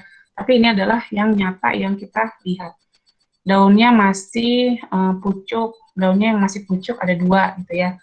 Seperti itu, karena ini yang ditemukan oleh si pola penalaran, karena bisa jadi dia pemikirannya atau gagasan yang ada di dalam pikirannya yang dia lihat hanya 4 poin ini. Bisa jadi untuk penulis yang lain dia menemukan poin-poinnya berbeda. Bisa jadi menambahkan benang sarinya ternyata seperti itu. Jadi sama seperti ketika kita mendeskripsikan ruangan kelas itu pasti yang dirincikan oleh mahasiswa A dengan mahasiswa B itu berbeda, ya seperti itu. Rujukan objek-objek yang dia lihat itu pasti berbeda, tapi secara garis besarnya ada poin yang sama, tapi juga ada yang lebih banyak, ada juga yang lebih sedikit, karena itu berdasarkan kemampuan pengamatannya, gitu ya, seperti itu. Nah, kita bisa menjelaskan di paragraf pertama itu adalah bisa diawali dengan berupa definisi dulu, baru kita menjelaskan hal-hal yang nyatanya, gitu ya. Atau misalnya kita ambil objeknya, misalnya handphone. Kalau handphone, bendanya yang mau kita jabarkan di paragraf, apa saja yang duluan kita soroti, yaitu dari apanya? Dari jenis itunya ya, handphonenya. Merek HP-nya. Apa? Merek. HP. Terus ukurannya, ya kan? Ukurannya. Bisa kita mendeskripsikan 2 jenis HP gitu ya, di wilayah deskripsi. HP misalnya dari ukurannya yang nyata ya, dari ukuran, kemudian dari warna, kemudian dari hal lain yang nampak gitu ya, seperti itu. Atau ketika misalnya ingin memperkenalkan seseorang gitu ya, atau misalnya nanti kalau mengajar di sekolah itu ingin memperkenalkan siswa baru gitu ya. Nah, itu apa saja yang kita paparkan gitu ya. Itu berarti hal-hal yang tertera di dalam diri dia secara nyata gitu ya, seperti itu. Kayak misalnya apa saja, misalnya dari tinggi jenis kelaminnya dulu, kemudian tingginya berapa, kemudian dia memakai misalnya kacamata atau tidak gitu ya. Jadi hal-hal yang memang secara panca indera itu terlihat gitu ya, seperti itu. Itu adalah wilayah deskripsi gitu ya. Jadi selain kita juga bisa melihat secara nyata, walaupun benda itu tidak ada di depan mata gitu ya, tapi kita kalau dengan pola deskripsi, kita bisa menggambarkannya bahwa itu ada dan bentuknya seperti apa gitu ya, seperti itu. Nah di sini adalah, jadi tapi kalau gampangnya sih kalau misalnya kita pakai pola ini untuk di paragraf pertama gitu ya, kayak misalnya bicara mengenai bencana banjir di ini ya, bencana banjir di Jawa Barat misalnya. Berarti yang kita paparkan itu adalah banjir itu dari apanya? Dari ketinggiannya gitu ya. Tingginya banjirnya berapa meter gitu ya. Kemudian apalagi yang kita bisa lihat, jadi dari fakta-faktanya ya. Kemudian di daerah mana yang terendam banjir, tingginya berapa, kemudian ada berapa, di situ terlihat ada berapa rumah gitu ya, ada berapa rumah yang terendam gitu ya. Jadi lebih ke arah fakta-fakta atau inti-inti dari objek yang mau kita kembangkan gitu ya. Nah, dari deskripsi. Nah, eksposisi sering kita melihat kata ekspos. Memang biasanya yang sering mengekspos itu adalah menyoroti sudut pandang, ekspos itu adalah mengekspos satu sisi atau beberapa sisi yang menggunakan sudut pandang kita atau sudut pandang orang lain. Nah, kalau bunga mawar ini yang tadinya sudah diekspos, ya kan, yang sudah yang sudah dideskripsikan, itu perlu kita ekspos salah satu atau dua dari yang sudah kita deskripsikan. Ya, kalau misalnya handphone tadi, contohnya, handphone itu kita membahas bahwa handphone yang sudah kita deskripsikan itu adalah berbentuk misalnya besar gitu ya, ukurannya lebih panjang gitu ya, berbentuk persegi panjang, kemudian warnanya seperti apa. Nah, perlu kita ekspos. Berarti kan dari keunggulannya dari sisi apanya gitu kan. Keunggulan dari sisi misalnya kapasitas memorinya, kemudian tingkat radiasinya yang tidak terlalu tinggi gitu ya, sehingga itu yang kita ekspos. Jadi dari sisi keunggulannya gitu ya, seperti itu. Nah, bagaimana ketika kita mengekspos seorang siswa baru misalnya, atau memperkenalkan teman kita gitu ya, berarti kalau kecenderungan kalau dari deskripsi adalah dari hal-hal yang nyata yang ada dalam diri dia, kecenderungan memang misalnya dari segi yang nampak, yang tertera pada dia dari tinggi, kemudian dari lebih ke fisik lah gitu ya gambarannya. Nah, kemudian eksposisinya berasal dari suatu kemampuan atau keunggulan dari individu tersebut yang kita sudah deskripsikan gitu ya. Entah itu dari prestasinya, dari suatu sikapnya gitu ya, dari yang lebih ke arah isinya lah gitu ya, seperti itu. Ketika bunga juga sama, ketika bunga kita ingin mengeksposisikannya, berarti apa sih yang lebih yang ingin kita ekspos dari si bunga ini yang tadi sudah dideskripsikan. Oh, ternyata kalau mahasiswa A ingin mengekspos mengenai bunga mawar dari sisi keindahannya gitu ya, secara keindahannya seperti apa, karena dengan indah ini orang lebih memakai bunga mawar sebagai simbol ekspresi perasaan misalnya gitu ya. Atau ada juga mahasiswa B lebih kepada arah sudut pandang bahwa bunga mawar ini adalah menyejukkan sehingga sangat cocok untuk sebagai terapi orang yang sedang sakit di rumah sakit gitu ya, seperti itu. Boleh, itu malah suatu yang menarik gitu ya. Wah, kok bisa ya untuk sebagai terapi orang yang sakit gitu ya. Nah, itu diekspos dari sisi hal yang tersebut, kecenderungan memang lebih ke arah yang keunggulan gitu ya, keunggulan yang menurut pandangan penulis itu lebih baik, lebih bagus gitu ya, lebih maksimal gitu ya. Nah, setelah diekspos, biasanya alurnya itu adalah kita akan mempersuasikan. Nah, persuasi ini biasanya kayak misalnya ketika tadi mengeksposnya itu dari sisi bahwa bunga mawar itu adalah sangat bagus buat apa namanya, sangat bagus buat terapi kesehatan, berarti oleh karena itu kita perlu membudidayakan bunga mawar tersebut untuk ditanam di setiap rumah sakit. Nah, itu kan ada unsur apa? Mengajak, ya kan? Unsur mengajak itu sudah masuk ke wilayah persuasi. Nah, mengajak itu kan dicirikan oleh kata ayo, mari, tapi bisa juga kalimatnya itu adalah secara tersirat, kan gitu ya.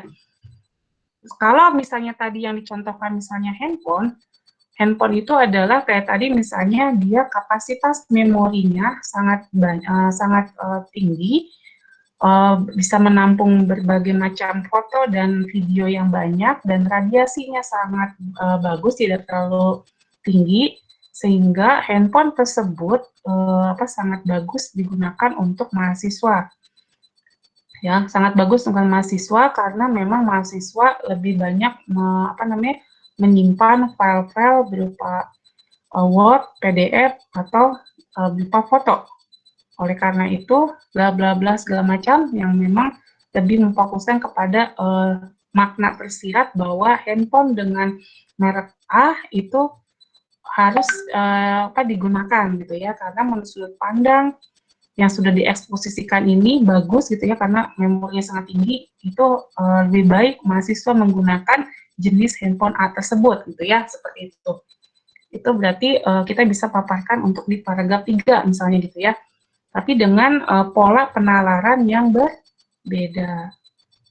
Nah, seperti itu ya. Nah, untuk bagaimana untuk masuk ke wilayah argumentasi dari yang tadi handphone dengan merek A sebaiknya dimiliki oleh mahasiswa, karena memang mahasiswa terutama dalam perkuliahan daring membutuhkan kapasitas memori yang tinggi dan tingkat radiasi yang rendah, karena memang digunakan bisa seharian penuh. Mahasiswa sangat membutuhkan handphone yang berjenis kategori seperti tersebut ya, karena memang menurut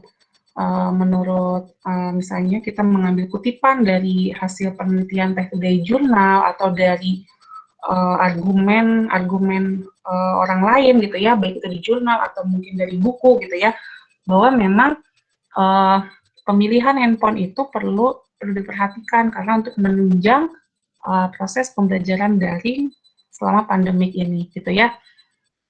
Kita arahnya ke sana gitu ya. Argumen ini tentunya dipengaruhi, arah argumen ini tentunya dipengaruhi dari yang sudah kita ekspos ya. Kalau kita eksposnya ke arah yang lebih ke arah speknya gitu ya, dari handphone tersebut, dari memorinya dan radiasinya, berarti argumennya juga ke arah sana nantinya.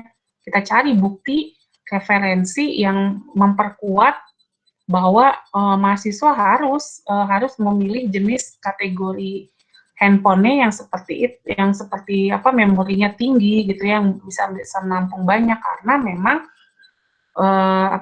itu menurut teori dari kutipan atau berdasarkan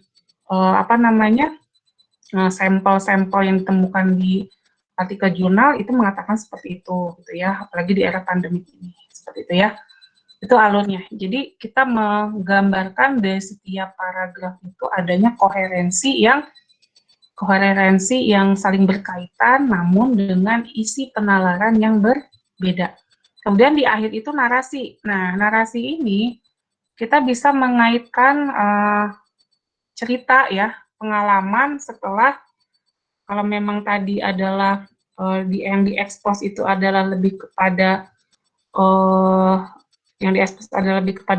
bahwa handphone A itu mampu menampung memori yang sangat tinggi, yang banyak, maka di sini di sini itu ada mahasiswa yang memang punya pengalaman ketika menggunakan handphone A itu lebih praktis, dan setiap arsip file materi atau hasil kegiatan pembelajaran bisa ditampung dengan baik di handphone tersebut. Jadi di sini kita mencari sebuah cerita atau pengalaman dari hal yang sudah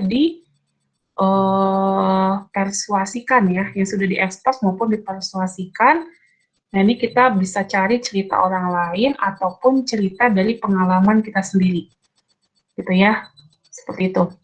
Nah, ini satu pola penalaran yang dari deskripsi, eksposisi, persuasi, argumentasi, narasi di perguruan tinggi itu bisa kita satukan.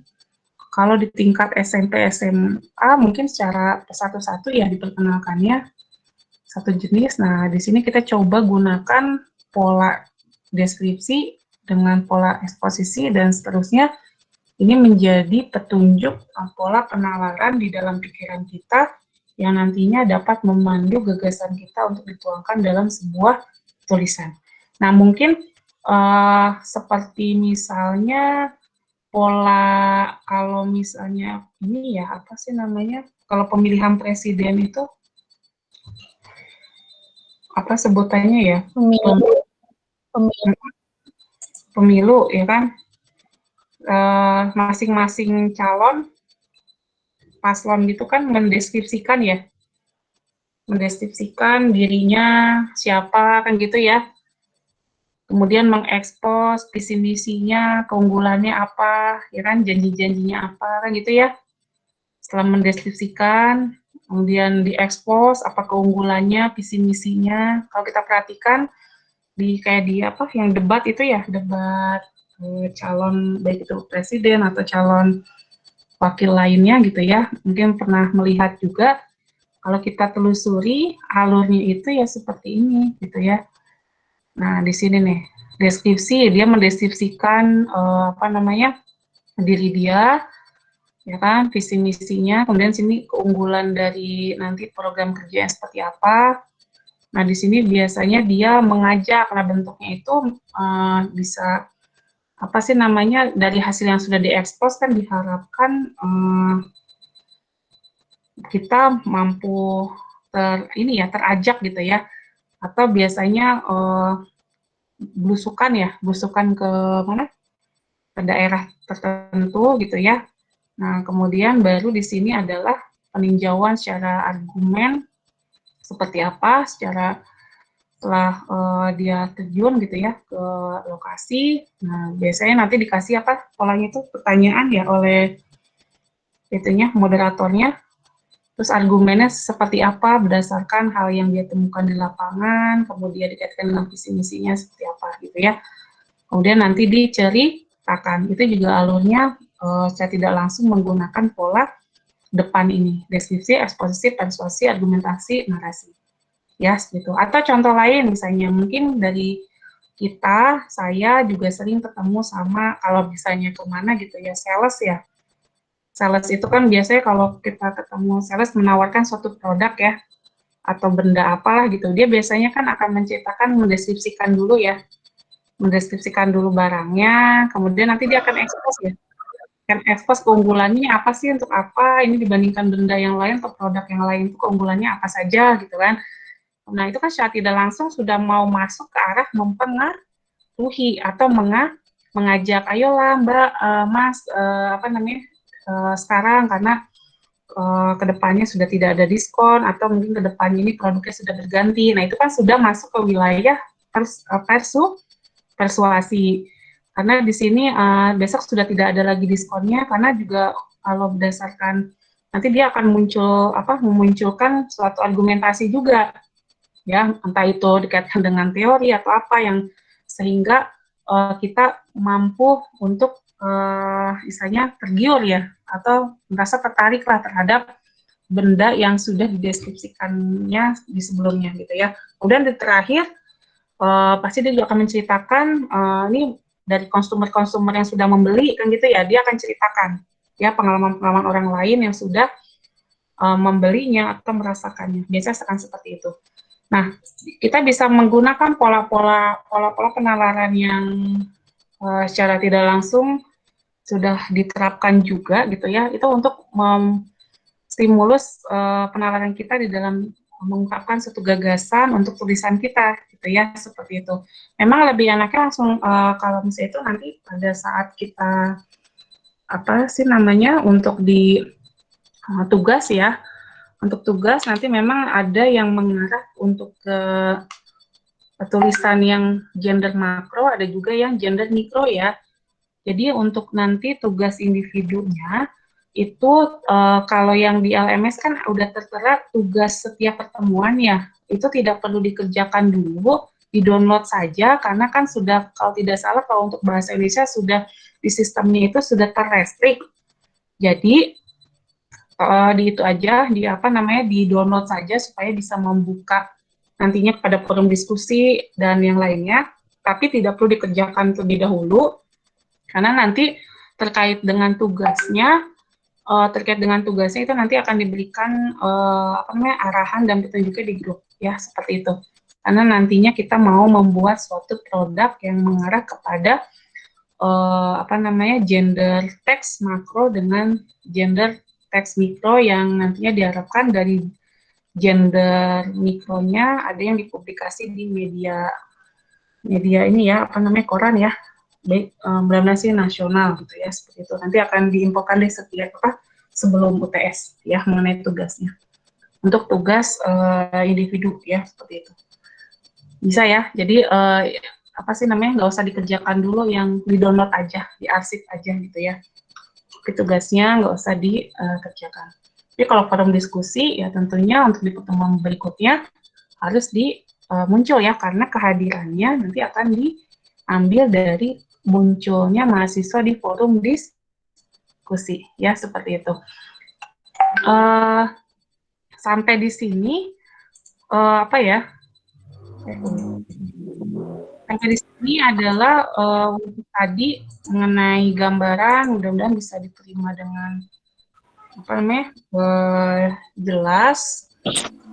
Tapi harus timbul kekepoan juga sehingga bisa menelusuri secara mandiri gitu ya, di apa namanya, di tulisan yang kita cari di internet itu seperti apa gitu ya, itu harus apa namanya, ditelusuri tambahan untuk pengetahuannya gitu ya, seperti itu. Kalau untuk tadi, kalau untuk mencari jurnal yang kategori makro itu bisa di jurnal PPKN Umpam contohnya. Tapi ada juga dari kampus lain juga sudah ada jurnal-jurnalnya. Nah itu kita mencarinya di Google Scholar ya.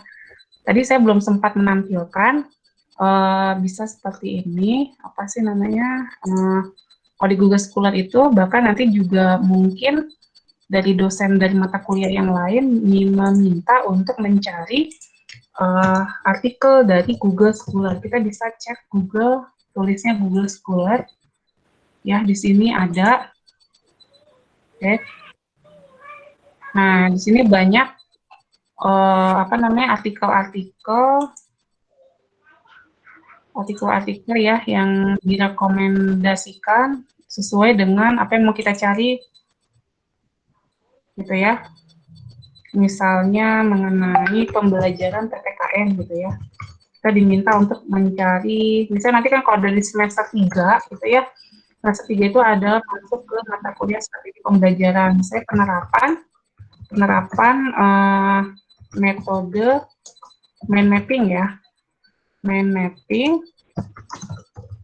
pada pembelajaran PPKN gitu ya.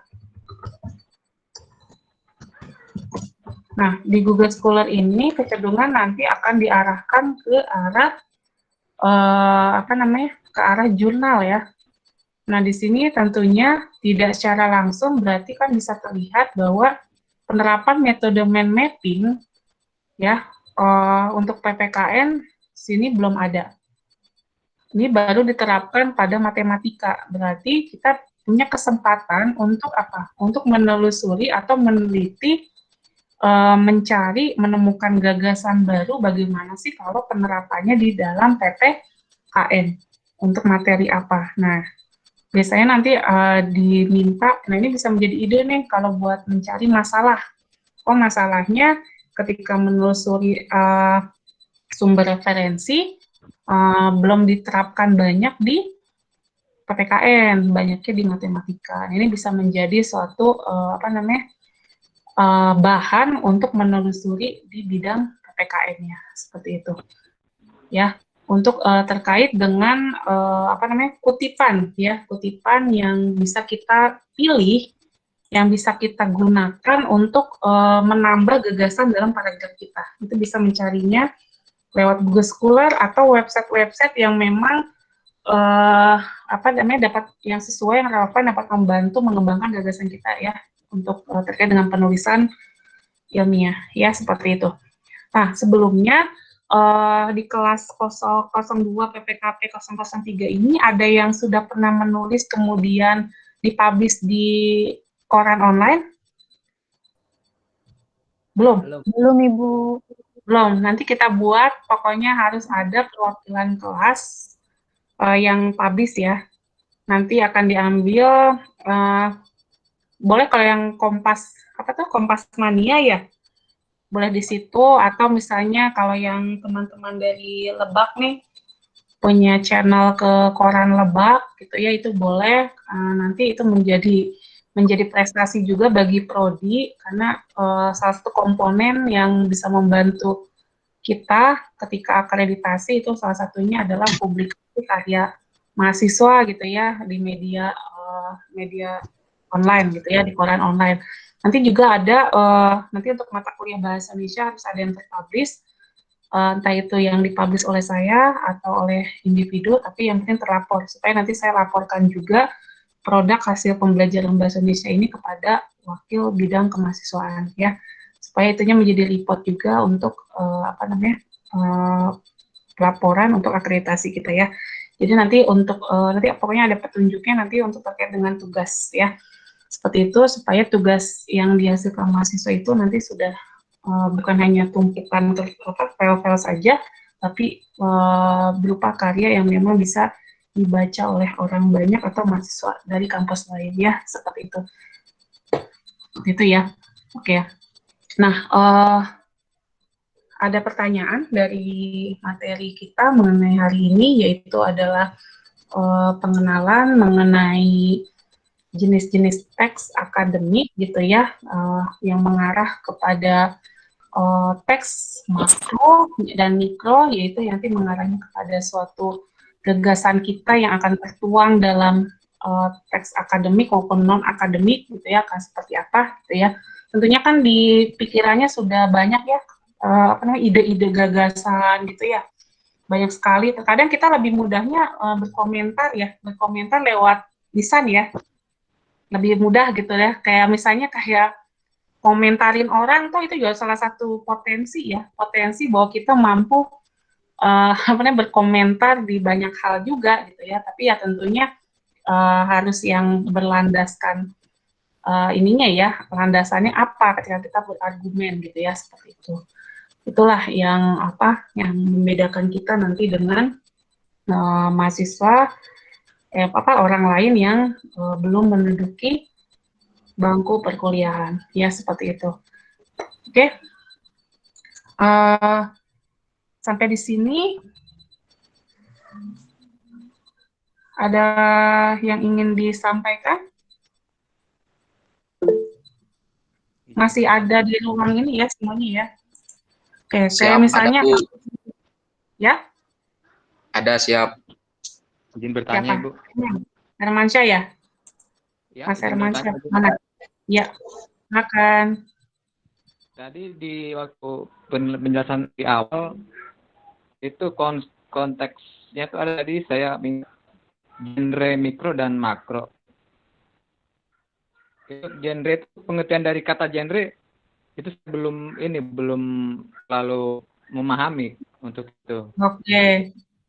Jika ada kata-kata yang sulit ya, ada kata-kata yang sulit atau istilah-istilah, memang kalau di perguruan tinggi itu pasti akan menemukan istilah-istilah yang sulit gitu ya, karena kan kalau di bahasa Indonesia itu memang menjadi satu keunggulan juga bahwa kosakata bahasa Indonesia itu mempunyai kata sinonim yang banyak gitu ya.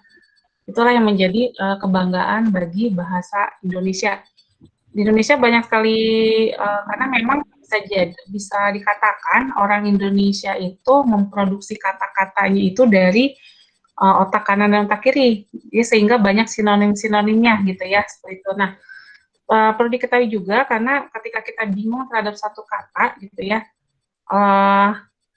lengkapnya seperti apa, saya juga pasti akan rujuk ke KBBI ya. Bisa mencari kita cari di misalnya di website gitu ya. Kita ingin mengetahui ini ya, apa namanya? Oh, kan ini. Misalnya arti kata gender ya. Genre ya. Iya, Genre ya, tadi ya. Nah, di sini arti kata genre. Aliran ya, kalau kita lihat ininya aliran. Nah, sini arti kata menurut KBBI ya.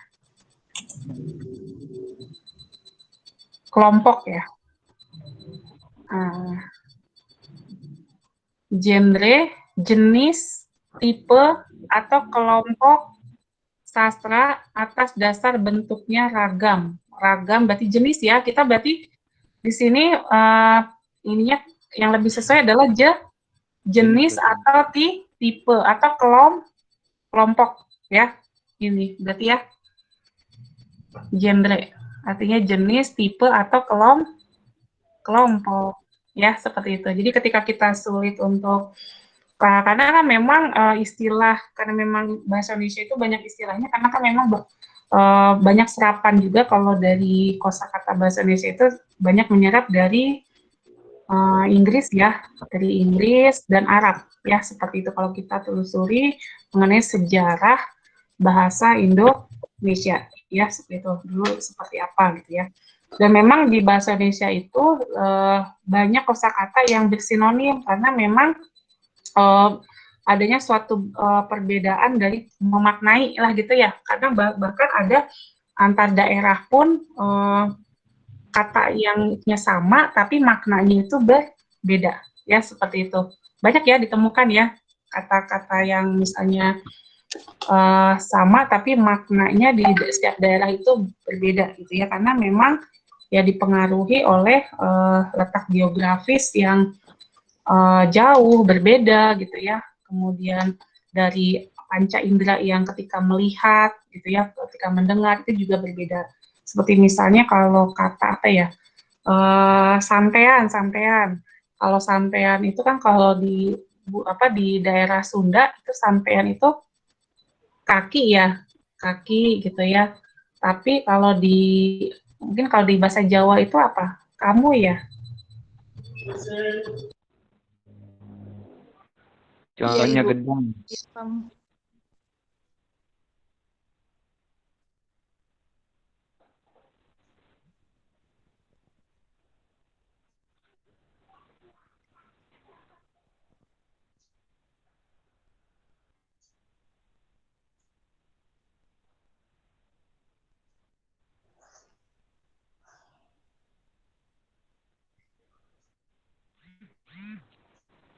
Ya, maaf. Kita lanjutkan. Tadi seperti itu ya dari Jawa. Nah, itu kan terjadi perbedaan konsep makna ya. Bisa jadi itu adalah kalau sampean itu kamu, ada dua persepsi pandangan ya, orang melihatnya, atau misalnya dari budaya Sunda itu lebih ke arah bawah, melihat kaki gitu ya. Tapi kalau dari Jawa melihatnya ke orangnya, ke wajahnya, kamu gitu ya. Jadi terdapat dua apa namanya, satu kata yang sama tapi dengan rujukan yang berbeda. Sama seperti misalnya memotong, mengiris kan gitu ya. Apalagi memenggal, mengiris, memangkas, itu kan banyak ya.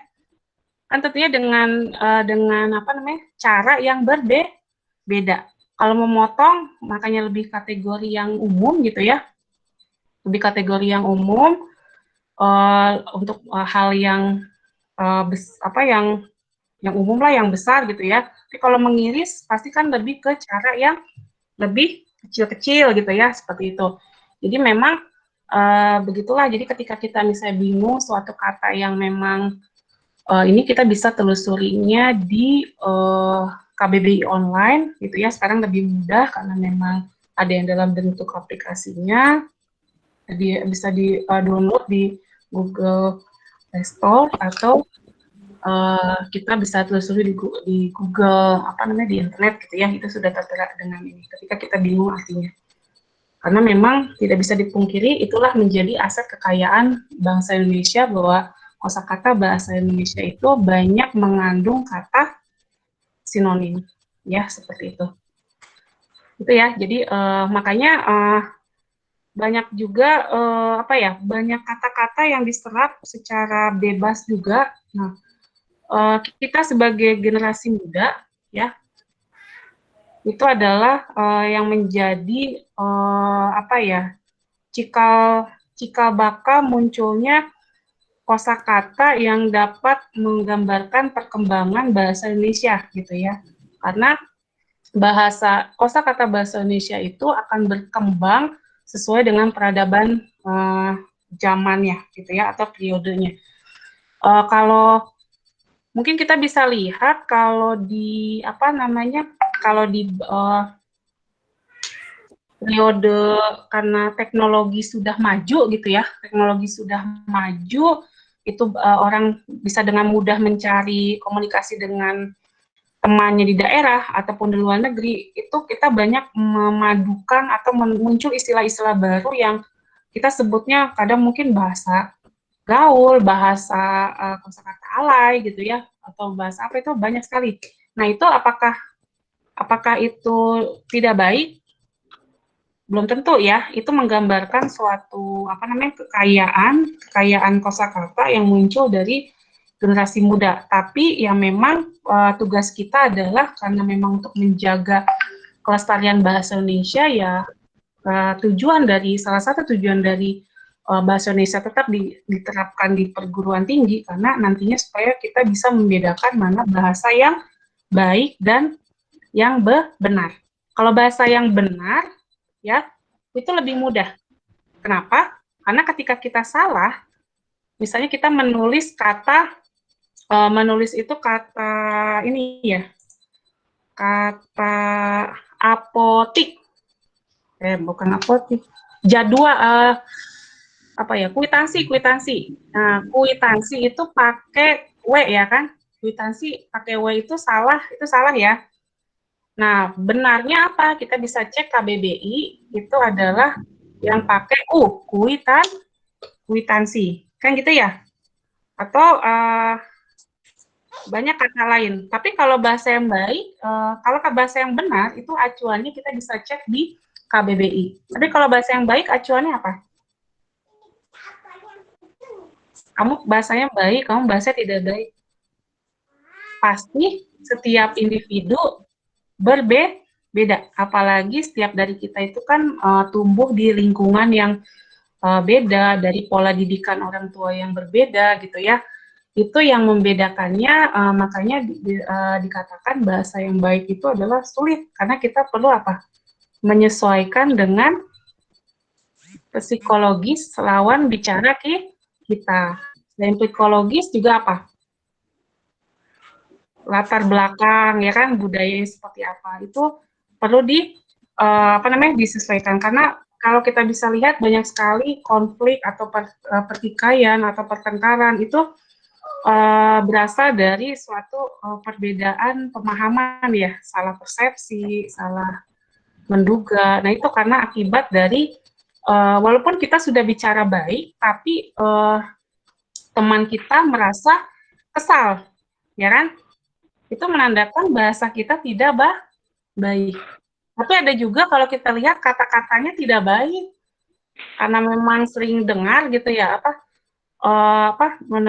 memunculkan kata tidak baik, tapi di antara individu tersebut tidak terjadi pertengkaran atau saling sakit hati. Oh, berarti menandakan bahasa itu baik untuk konteks orang tersebut. Jadi memang sulit ya kalau untuk menentukan mana bahasa yang baik. Kalau bahasa yang benar, mudah ketika memang sulit gitu ya. Ketika memang sulit, misalnya yang salah, kita bisa ceknya di dalam KBBI seperti itu. Jadi banyak ketika misalnya fenomena atau yang bisa dikaji di dalam apa mahasiswa prodi PPKN itu seperti apa ya, toleransi gitu ya. Toleransi itu juga kan berkaitan juga dengan apa sih namanya, perkataan gitu ya, seperti itu juga masuk wilayah tersebut. Seperti misalnya apalagi tuh, ya banyak peristiwa-peristiwa yang memang terjadi karena awalnya itu adalah antar individu dengan individu yang lain tidak dalam konteks bahasa yang baik. Tapi tidak mutlak ketika seseorang itu menggunakan pemilih kosakata yang baik, ternyata teman kita atau lawan bicara kita malah marah gitu ya. Ada katanya udah baik banget gitu ya. Kayak misalnya orang baru ketemu gitu kan, aku cinta kamu. Padahal kata cinta bagus ya.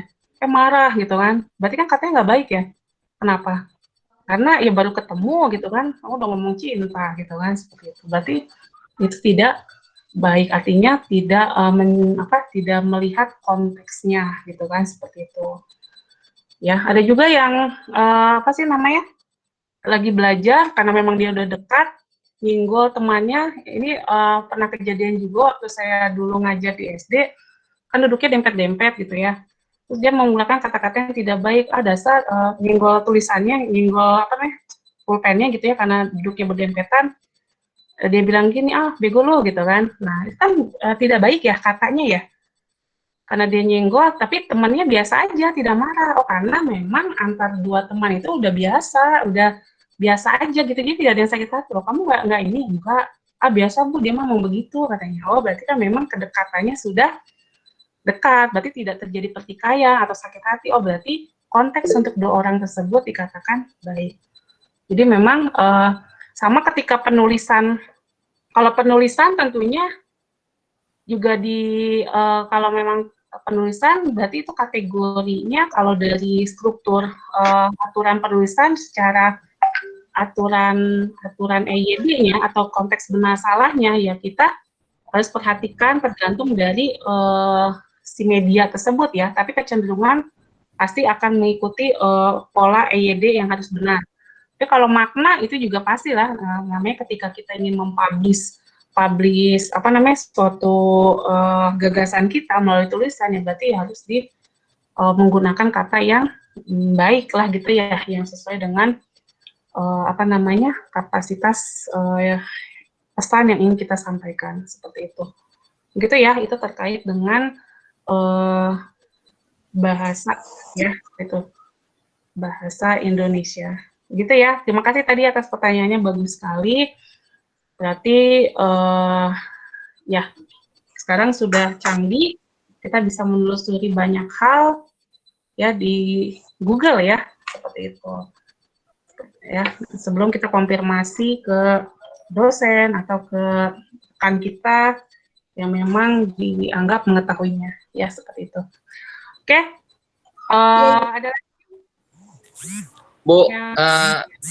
bertanya Bu, tapi keluar dari materi Bu ya? Oh ya, kita cek Ya, keluarnya siapa ya. Silakan. Ya, kita kan belum masuk e-learning Bu ya. Yang lain kan sudah masuk T1 misalkan sama segala macam. Iya. Apakah itu bisa ulang itu? Misalkan kalau kita sistemnya udah bisa, apakah bisa diisi apa harus hari ini aja Bu? Karena kita pertemuan itu ada kaitannya ternyata, ya kan? Karena berhubungan dengan pembelajaran mata kuliah bahasa Indonesia. Nah, karena kita pertemuan pertama untuk reguler AB itu kan Vkon, jadi untuk forum diskusi itu tidak perlu diisi karena kehadirannya dilihat dari Vkon ini. Tapi untuk pertemuan berikutnya kan itu melakukan forum diskusi. Nah, forum diskusi itu, jadi nanti kalau yang apa sih namanya, tentu yang sudah bisa mendapatkan link ini kan sudah ikuti pretest ya. Pretest, kemudian udah dibuka, di-download materi bahan ajarnya, link artikel, kemudian video, link website, kemudian forum diskusi juga tidak perlu karena kita sudah Vkon. Nah, tapi untuk pertemuan berikutnya, nanti untuk rekan yang dari Lebak, itu langsung ke pertemuan 2. Oh iya Ya. Bu, siap. Tapi Siap, Bu. kalau tidak salah sistemnya, kalau misalnya nanti tidak bisa kebuka, berarti teman-teman dari Lebak ini perlu buka-buka dikit, buka semua link, diklik lah yang ada di pertemuan 1 supaya bisa kebuka di pertemuan yang keduanya, gitu ya. Siap. Nah, Terima kasih Bu ya. ya, berarti ada rekannya di sini ada 5 ya berarti ya? Ada Iya Bu, Kang dari Aceh, Lebak ada 5 orang. Mansyah, absen tadi. Iya betul. Sylvia mana Sylvia? Mana Sylvia? Sylvia, Rizky, sama Fauzan. Ada semua nggak Iya sini? Bu. Ada ya. Nah, berarti itu timnya, ya timnya berarti belum masuk. Mudah-mudahan diharapkan nanti pas pertemuan forum diskusi di pertemuan 2 udah bisa ya. Gitu. Ya, amin. Mudah-mudahan Bu. Ya. Bu, maaf. Ya. Lukman, ya. Ini Bu Setiawati udah nungguin Bu. Ya, baik. Terima kasih. Ya, memang sudah habis juga. Baik, untuk perkuliahan Vkon hari ini kita akhiri saja. Terima kasih telah hadir.